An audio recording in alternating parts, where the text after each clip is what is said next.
I think the greatest tragedy of man is holding on to incorrect opinions. Pain plus reflection equals progress. Mexico defaulted in August 1982, and a number of companies did, and there was this banking crisis. And I thought that the economy would have a debt crisis and go down, and I couldn't have been more wrong. I was dead wrong. And I lost money for me, I lost money for my clients. Bridgewater was a small company then, about, 8 or 10 people. I had to let those people go. And I was so broke that I had to borrow $4,000 from my dad to pay for family bills and things. And so that was a very painful experience. But it turned out to be one of the best experiences that ever happened because it changed my whole approach to decision making. It gave me the humility I needed to balance with my audacity. It made me think, how do I know that I'm not wrong? And that brought me, changed my whole decision making process. That decision-making process meant that I would try to find the smartest people I knew who would disagree with me so that I could understand their perspectives. I would do triangulation. I went to diversification. I did a number of things that significantly increased my probabilities of being right.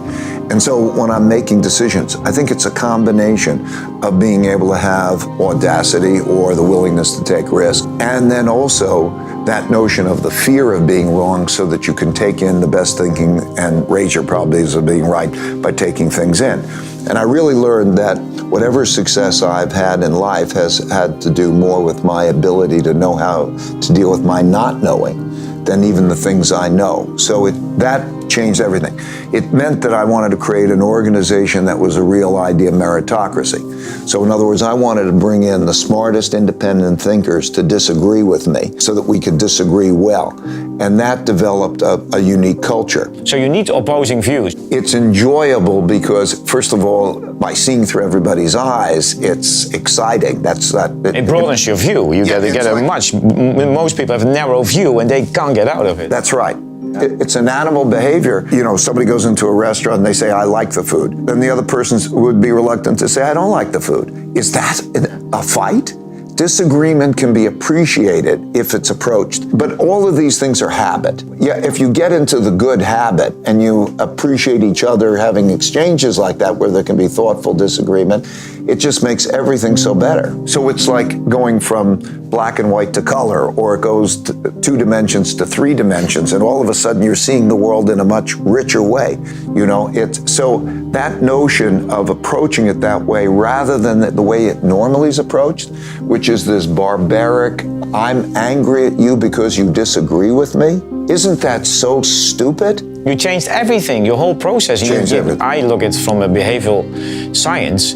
You got rid of many, many biases, confirmation biases, availability bias, overconfidence by creating this process. There's a whole world of information, of the best information out there, the best thinking. So why not collect it? And you're exactly right, I changed my instincts. That we have to recognize that within us there are essentially 2 us's.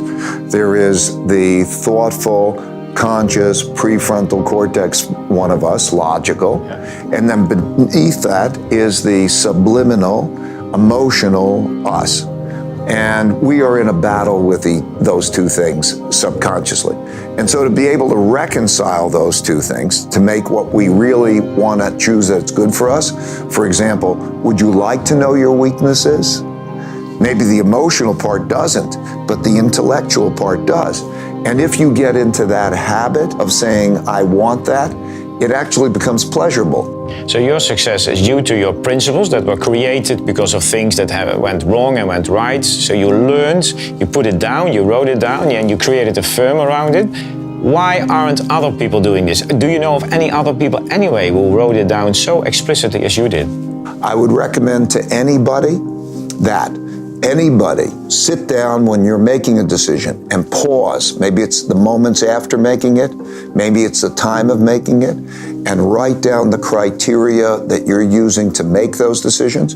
And if you can do that and you get a log, it'll have unexpected, invaluable consequences. Do you never think if everybody was Ray Dalio, then the world would be chaos? And Ray Dalio would be in a terrible situation because I need to rely on people who are strong where I'm weak, right?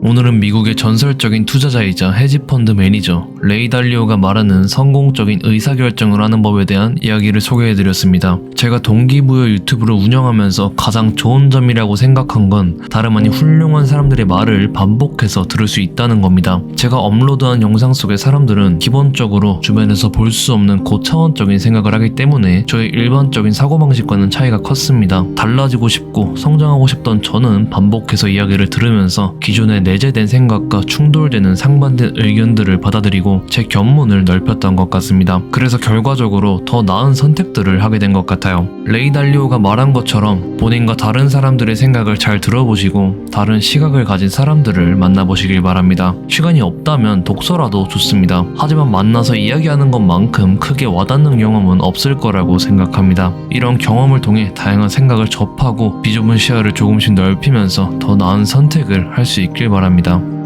여러분들은 어떻게 생각하시나요? 감사합니다.